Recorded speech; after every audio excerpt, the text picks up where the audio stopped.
Today, we are going to make some grass. No, I'm not in Colorado, so it's not going to be that kind of grass. It's our techniques that are so simple and sensible, your models would practically build themselves.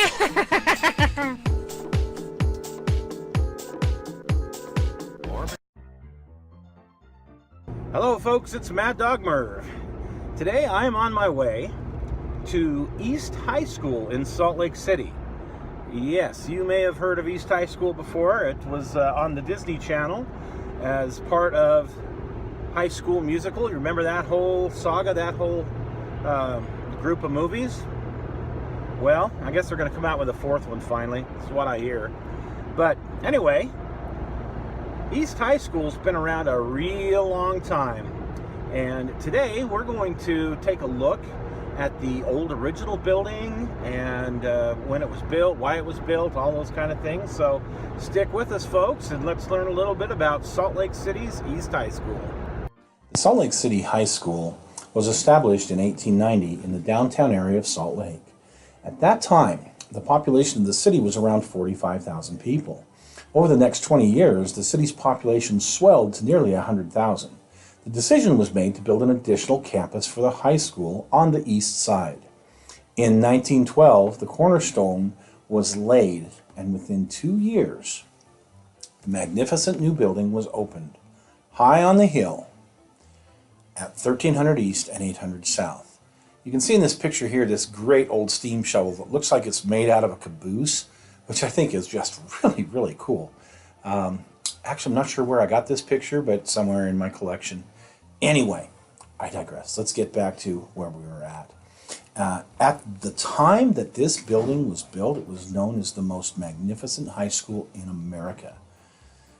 The architect was a guy named James Chesebro, Chesebro.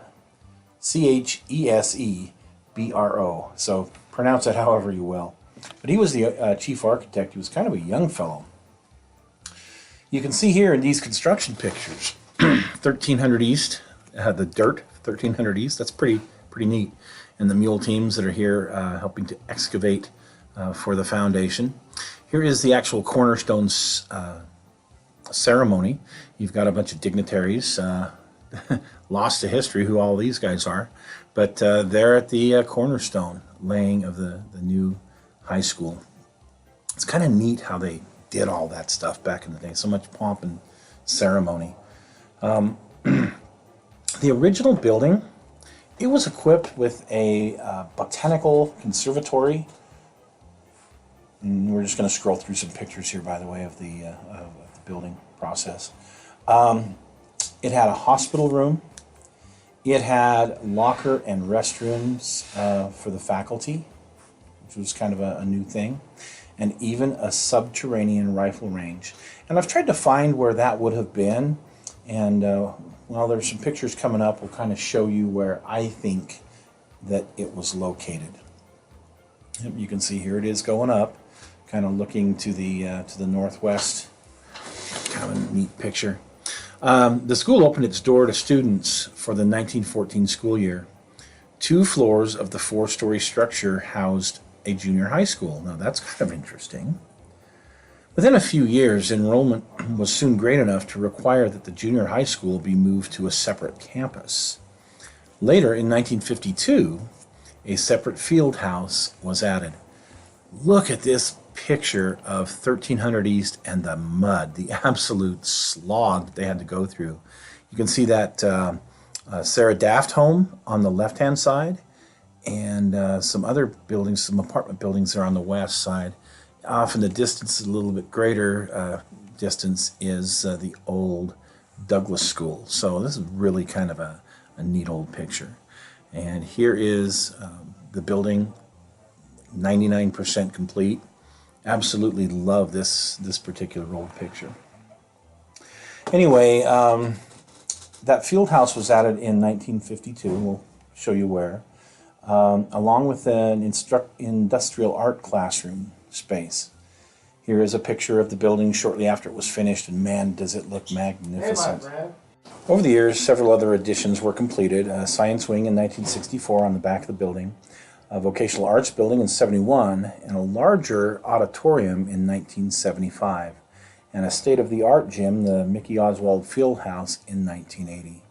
Here is a cute little newspaper clip from the old Salt Lake Telegraph talking about this fine, magnificent high school on the east side of Salt Lake. And for its time, it really was way ahead of its time. It's already been mentioned, there was a lot of neat amenities that this building had that so many others didn't. It was one of the first to be built with reinforced concrete here in the Wasatch Front. You can see this amazing picture of the original auditorium that was actually destroyed. It was, well, where the fire was sourced that destroyed the building in 1972. But look at this amazing picture with the windows that used to overlook the courtyard. Well, and the courtyard wasn't all that spectacular. I mean, it was just a, you know, an empty area, but still. The original cafeteria, this would have been on the very bottom level of the building. And it sure looks different than the cafeteria when I worked there back in 1982. Amazing picture. This one is courtesy of the Utah State Historical Society. And this beautiful picture taken looking to the north and the east from kind of the corner of the property. Now, if you look on the left, kind of towards the bottom, you'll see some little teeny windows on those kind of a stairway riser area. And I believe that's where the subterranean rifle range was for ROTC.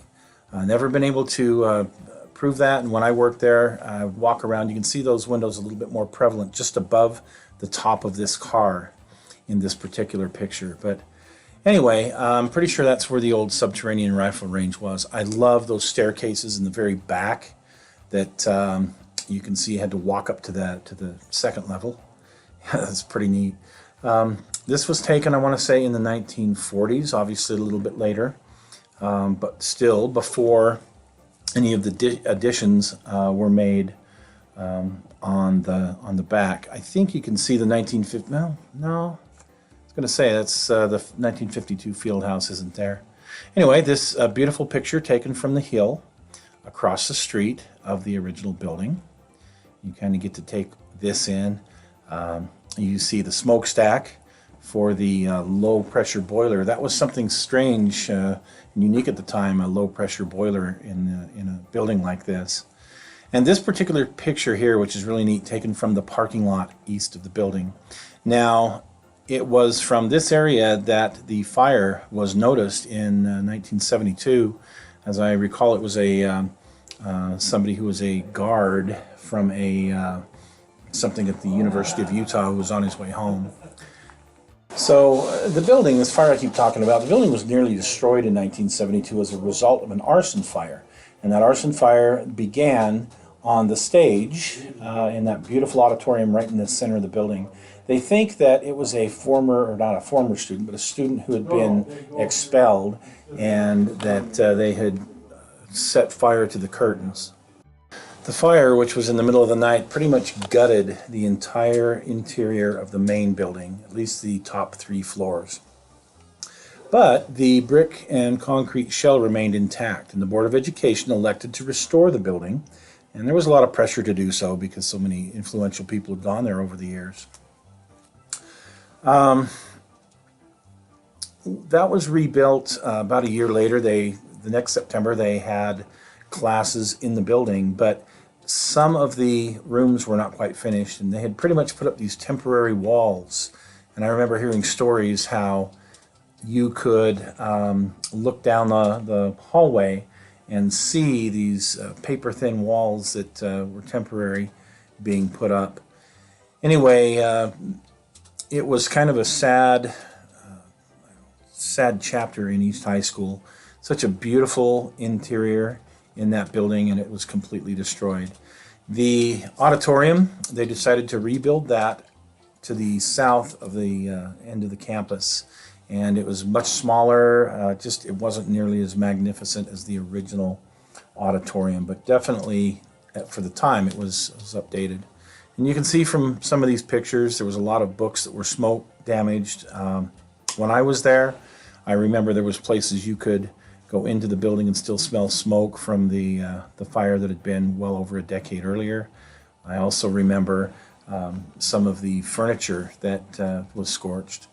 This is one of the staircases, one of the 4 staircases on each end of the building, that you can see how bad the fire damage was.